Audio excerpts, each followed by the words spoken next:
Ok, on a finalement vu cette chute tant attendue jusqu'à atteindre la ligne orange en grâce que vous connaissez. Alors aujourd'hui les gars, on a des choses extrêmement importantes dont discuter. Parce que la question en ce moment est bien entendu, était-ce la fin ou est-ce qu'on va encore continuer à chuter à partir de ce point en particulier? Quel sera le prochain mouvement majeur pour le Bitcoin? Eh bien, on a des nouvelles extrêmement importantes en provenance des États-Unis parce qu'ils sont maintenant à la poursuite de CZ et Binance. Ils leur attendent une action en justice et ça risque d'avoir des effets désastreux sur les marchés de la crypto-monnaie selon certains experts du domaine. Alors encore une fois, les gars, aujourd'hui, il faut bien entendu que je vous parle de tout ce que je suis en train de faire actuellement, les performances des potes, car je sais que c'est important pour vous, mes trades, je vais vous parler de ce qui, je pense, va pouvoir se passer ensuite pour le Bitcoin et bien plus encore. Alors encore une fois, n'hésitez pas à rester dans les parages et si vous êtes appliqué dans l'espace crypto, vous voudrez regarder cette vidéo du début jusqu'à la fin pour toutes les infos. Du coup, bienvenue à tous, je m'appelle Maxime et je vous apporte chaque jour des nouvelles vidéos en français sur les crypto-monnaies en vous apprenant comment vous faire de l'argent sur ce marché. Si vous êtes nouveau sur cette chaîne, alors soyez sûr de vous abonner et d'activer la cloche dès maintenant. Ok, ceci étant dit, commençons comme d'habitude par l'intervalle de 4 heures. Et donc on a finalement obtenu ce mouvement comme on avait pu l'anticiper ici dernièrement. Donc, comme vous le savez, mon scénario de base, c'était vraiment qu'on ait de la consolidation dans cette range, dans la fourchette que vous avez juste ici. Donc, bah oui, le fait qu'on descende potentiellement jusqu'à cette ligne orange ici et peut-être éventuellement jusqu'à la boîte orange que vous avez juste là à 24 500 $. Cette ligne orange étant d'ailleurs actuellement à 26 400 $. Donc, dans la vidéo d'hier, je recherchais un petit peu de volatilité pour pouvoir trader et j'ai envie de dire malheureusement j'ai obtenu ce que j'ai demandé et donc on a eu une énorme volatilité à la baisse. Maintenant c'est pas optimal mais on en reparlera. Cette grande chandelle est donc due au fait que les États-Unis commencent à poursuivre Binance et on va reparler de tout ceci dans un instant. Mais la première chose dont j'aimerais discuter c'est que maintenant qu'on sait, genre si vous avez regardé ma vidéo d'il y a un jour, je vous mettais donc en garde contre les énormes whales asiatiques qui fermaient leur position longue. Elles anticipaient un grand mouvement à la baisse, on en a parlé dans la vidéo que vous pouvez voir juste ici et donc ça a été prouvé bien par le graphique que vous avez juste là sous les yeux. Comme vous pouvez le voir ici, les whales ont clôturé, je pense que c'était quelque chose comme 150 ou 200 millions de dollars en position longue qui ont été clôturés ici, c'était vraiment énorme. Et vous savez que les whales, eh bien, elles le font généralement, elles prennent pas généralement des décisions pour rien en fait, c'est pas très fréquent. La dernière fois qu'on a eu des mouvements aussi énormes, c'était juste, on était juste là en bas, donc évidemment, on sait maintenant avec le recul que les whales d'Asie savaient quelque chose à propos de ce procès, elles ont donc fermé leur position longue prématurément, elles savaient certainement quelque chose, et bah c'est aussi à ce propos qu'on spéculait dans la vidéo juste là. Mais voilà, pour le moment, on sait, on sait finalement qu'elles étaient au courant du procès de Binance. Maintenant par contre, la bonne chose c'est que, eh bien, comme je vous le disais, si on n'arrivait jamais à cette ligne orange à 26 400 $, eh bien, je vous avais indiqué que je comptais me lancer dans une position, que j'allais prendre un trade, et bien sûr, il faut toujours suivre sa stratégie. J'avais dit que je le ferais, et bah voilà, c'est pour ça qu'on anticipait cette baisse. J'ai donc décidé de sauter dans un trade comme prévu. Donc j'ai lancé cette position sur Bybit, je suis entré au prix de, attendez, laissez-moi voir ça, soit dit en passant, ici, on a déjà un bénéfice de près de 20% ici, mais j'avais lancé cette position à 26 475 $, vous pouvez le voir juste là, donc c'est, juste ici, au-dessus de ma boîte, de la ligne orange qu'on a juste là, parce que bien entendu, je m'attendais à ce que ce soit un gros support, et donc je suis entré dans une position tout pile au-dessus de ceci, j'ai réussi à remplir cet ordre exactement sur cette mèche, et j'ai eu un peu de chance. Voilà donc l'ordre en question, on est déjà en hausse de 20%, c'est cool. Maintenant, une chose que beaucoup de personnes vont se demander en ce moment, c'est quand vous regardez l'ordre qu'on a ici, c'est ok, qu'est-ce que c'est que cette autre position? Et oui, c'est en fait un short que j'avais ouvert il y a un moment, j'ai ouvert ceci à 28 000 $, et eh bien, comme vous le savez, je vous disais que je ne m'attendais pas à ce qu'on puisse franchir ce niveau. En fait, je pensais que cette boîte orange serait une trop grosse résistance pour le moment.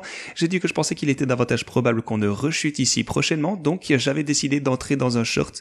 En fait, c'était, il y a un petit moment, la première fois qu'on attendez, laissez-moi voir, est-ce qu'on peut le voir ici sur Bybit? Ok, c'était le 28 mars.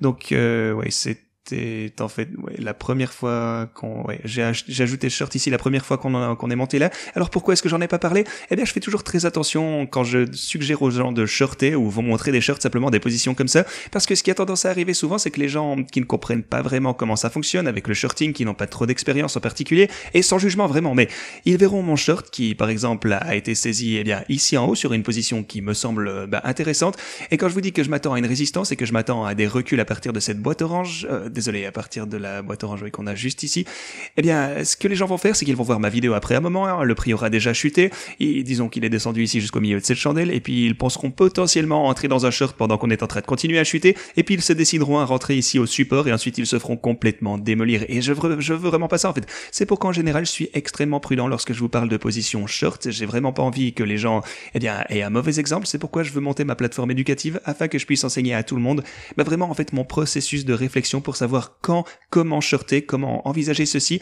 Mais voilà, je voulais pas en parler, mais étant donné que je suis entré dans cette position longue, je sais que vous allez me poser des questions à ce sujet, donc voilà, je voulais juste apporter cette petite clarification. Sinon, pour la position en elle-même, je prendrai même bénéfice ici sur le prochain rebond ici pour ce trade. On va pas rester longtemps dedans. Je compte pas garder ceci ouvert davantage de temps. Il s'agit d'un trade à court terme ici, 20% ou genre 18, c'est déjà vraiment pas mal. Donc ouais, après ça on passera à autre chose. Alors si vous regardez ceci, eh bien on dirait pour le coup qu'on aimerait avoir une autre phase de chute, simplement en voyant ici l'intervalle de 4 heures, peut-être que c'est plus apparent sur le journalier, vous pouvez voir quelque chose comme ceci, ok.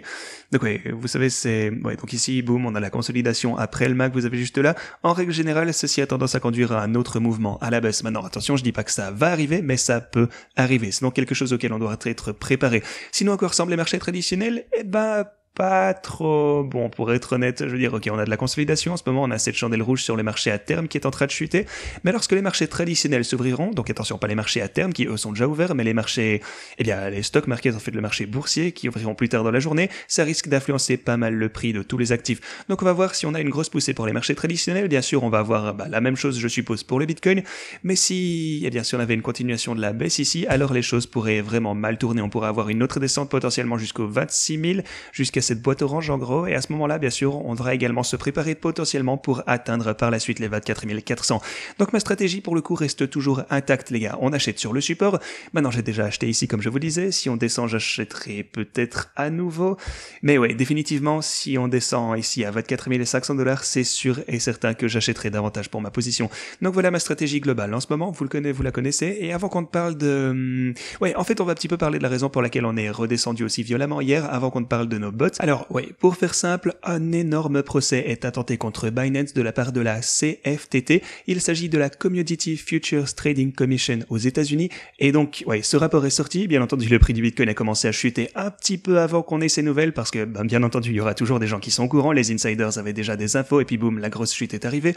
Maintenant, la question est, qu'est-ce qui a... Eh bien, qu'a répondu CZ à tout ceci et que l'accuse-t-il de faire? Eh bien, ils prétendent, et ça c'est vraiment le cas le plus bearish, en gros c'est Adam Cochrane ici qui analyse ce procès et qui ne donne pas une super bonne vision du truc, enfin je veux dire qui n'est pas très optimiste, il dit que ça s'annonce pas bien, fondamentalement il dépose ce procès parce que Binance a permis aux utilisateurs des USA de trader sur leur exchange. On sait qu'ils ont déjà été accusés de money laundering, etc. De plus ils ont dit que Binance avait fait du trading contre les clients, et regardez, on sait déjà que Binance est le plus gros exchange de crypto-monnaies, ils ont été fondés en 2017, et c'est certain, on peut supposer qu'il y a eu quelque sorte de magouille de temps à autre. C'est bien sûr, je pense que chaque exchange de crypto-monnaie, ou en fait la plupart des exchanges de crypto-monnaie ont déjà fait, et la plupart des compagnies, en fait des grosses compagnies d'ailleurs, mais ce qui ressort ici, c'est que donc Binance a tradé contre ses propres clients, selon donc la CFTC, et à part cela, Binance a effectivement eu, ou plutôt CZ lui-même a visiblement eu plusieurs comptes différents avec lesquels il tradait, et eh bien c'est ceci qui lui reproche. Donc c'est certainement quelque chose qu'on va devoir surveiller à l'avenir, on va voir ce qui va en sortir. Par contre, dites-vous bien que ça risque de prendre des années les gars, et aussi ce que Adam Cochrane allègue ici, c'est que ouais, cela pourrait très probablement tuer complètement la plateforme de Binance.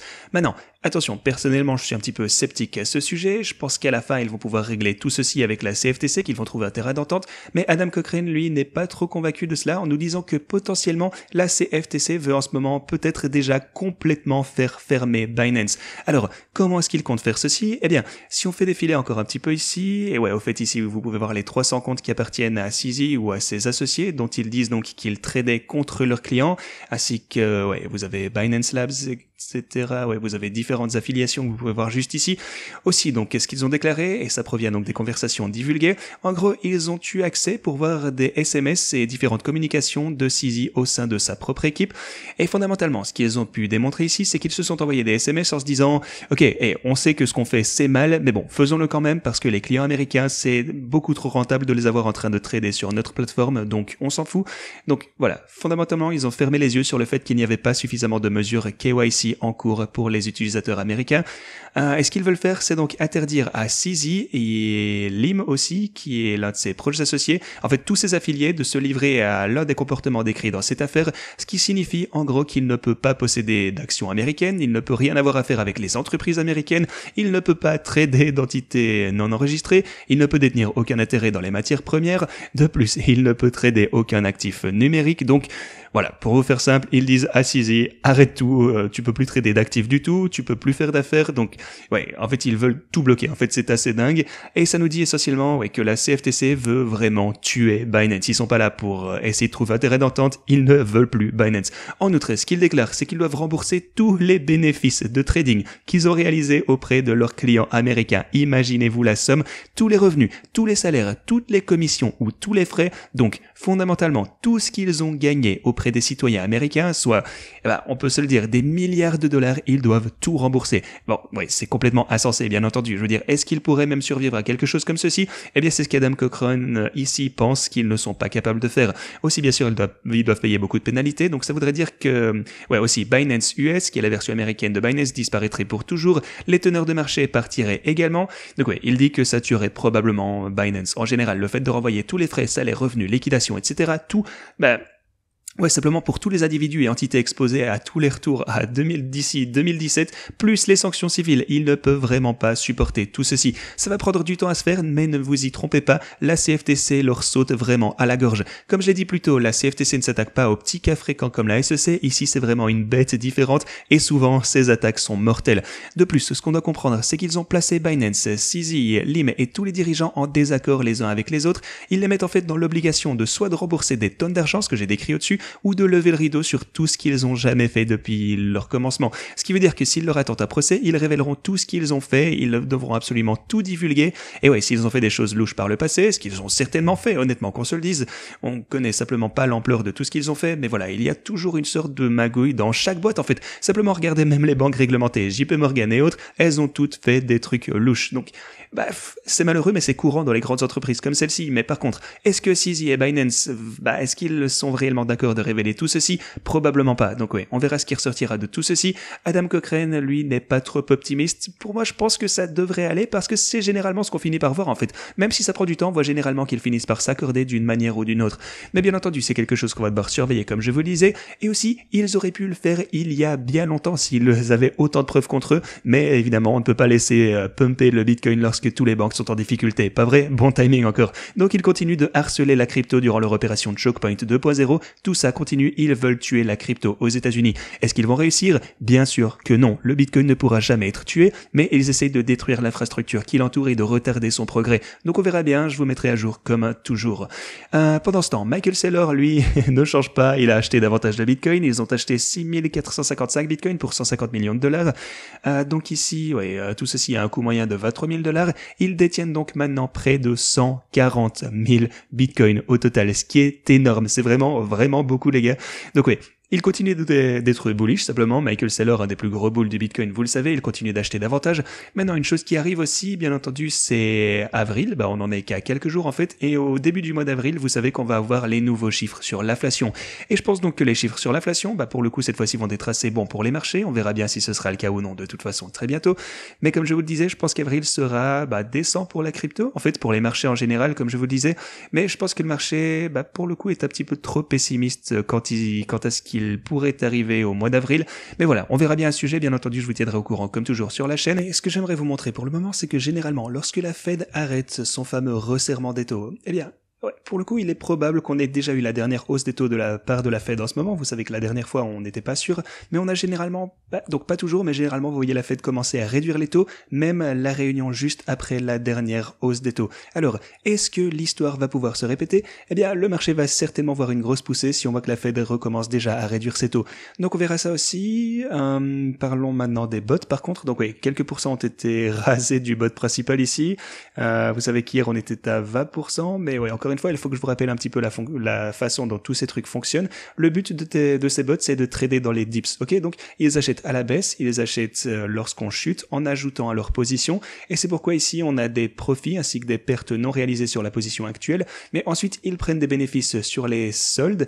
Et pour le coup, le truc un petit peu dommage à propos de ces bots, ou Genre, le truc c'est qu'il ne fonctionne pas super bien dans ces conditions, c'est quelque chose que je vous avais déjà expliqué, je vous avais prévenu que lorsque vous voyez, en gros une chandelle toute droite comme celle-ci vers le bas, c'est vraiment pas la disposition optimale. Les conditions ne sont pas les meilleures pour que les bots fassent un max de profit car ils ont besoin de cette volatilité. De plus, ils ont besoin de petits rebonds pour tirer profit des positions qu'ils ont ajoutées, donc quand vous voyez qu'on chute tout droit, c'est vraiment pas top pour les bots. Alors oui, ce procès de Binance, c'est venu, ça a tapé un petit peu trop fort sur l'espace crypto d'un coup pour le prix du Bitcoin, donc si vous tradez avec ces bots, soyez au courant de tout ceci. Bien entendu, c'est quelque chose que vous pouvez également considérer. Quant à moi, je les garde ouverts, bien entendu. C'est pas pour ça que ça ne marche plus. Je suis préparé à cette volatilité et je pense toujours que ça va finir par marcher. Au final, on verra. De toute façon, c'est pourquoi je vous montre tout ceci sur cette chaîne, afin que vous puissiez voir si je gagne de l'argent ou si je me fais avoir. Tout est transparent sur cette chaîne, comme toujours, vous le savez. Ok, ceci étant dit, c'est tout ce que je fais pour vous aujourd'hui. Merci d'avoir regardé cette vidéo et moi, je vous dis à la prochaine.